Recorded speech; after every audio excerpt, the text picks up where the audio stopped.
नमस्कार, आप देख रहे हैं अनादि टीवी। मैं हूं आपके साथ अभिषेक। भोपाल में बीजेपी के कार्यकर्ताओं ने डॉक्टर श्यामा प्रसाद मुखर्जी की जयंती के मौके पर कार्यक्रम का आयोजन किया, जिसमें मुख्यमंत्री डॉक्टर मोहन यादव ने श्यामा प्रसाद मुखर्जी की प्रतिमा पर माल्यार्पण किया। अब इस दौरान सीएम ने कहा कि डॉक्टर श्यामा प्रसाद मुखर्जी का व्यक्तित्व अद्वितीय रहा। दुनिया के सबसे कम उम्र के कुलपति बने, कांग्रेस से इस्तीफा देकर निर्दलीय विधायक बने, केंद्रीय मंत्री जब बने तो भारतीयता के आधार पर उद्योग धंधों के लिए भी देश की दिशा तय की। धारा 370 के लिए पूर्व प्रधानमंत्री जवाहरलाल नेहरू को उन्होंने बताया कि देश की एकता और अखंडता के लिए गलत है।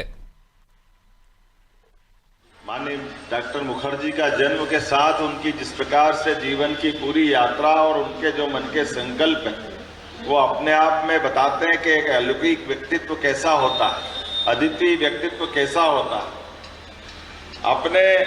मन के संकल्पों के सहारे से पढ़ाई में भी वो दक्षता जो विश्व के सबसे छोटे कुलपति तक उनको उम्र के दरमियान 33 साल में उस इंग्लैंड के सारी डिग्रियां लेकर के भी कलकत्ता तत्कालीन समय में मान के चलो कि ईस्ट इंडिया की एक तरह से वो उनकी केंद्र था कलकत्ता। उस कलकत्ता के अंदर वाइस चांसलर बनकर के भी जिस ढंग से उन्होंने भूमिका अदा की, और उसके बाद का जीवन भी हम सब ध्यान रखें कि मौका पड़ा तो विधानसभा में भी कांग्रेस से इस्तीफा देकर के निर्दलीय विधायक बनने का जिनमें मुद्दा रहता है, और उन्हीं के कारण से बड़े पैमाने पर जिनने ये भांप लिया था कि बंगाल का विभाजन करा करके, और बंगाल के विभाजन के दरमियान भी उनकी बड़ी महत्वपूर्ण भूमिका है, और पाकिस्तान के आसन्न संकट को संभालते हुए तत्कालीन समय के बंगाल के हिंदुओं को बचा करके देश के हिंदुओं के साथ रखने का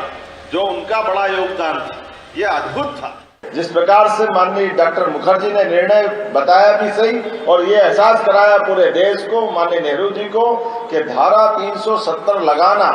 ये हमारे पूरे भारत की सांस्कृतिक एकता के लिए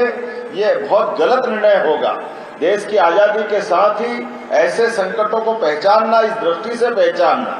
और कई बार पहचानने वाले तो मिल जाएं, समझने वाले भी मिल जाएं, लेकिन अपनी नीचे तक ऐसी जड़ें भी कि जनता के बीच में जनता के दिलों को पर राज करने का मौका भी, और बुद्धिमत्ता की उत्कृष्ट पहचान डॉक्टर मुखर्जी जिनने कहा कि ये निर्णय गलत है, और उस गलत निर्णय के परिप्रेक्ष्य में न केवल वो तत्कालीन मंत्रिमंडल से बाहर आते हैं, बल्कि कोई सोच ही नहीं सकता कि राष्ट्रीय स्वयंसेवक संघ से मिलकर के भी जनसंघ खड़ा किया जा सकता है।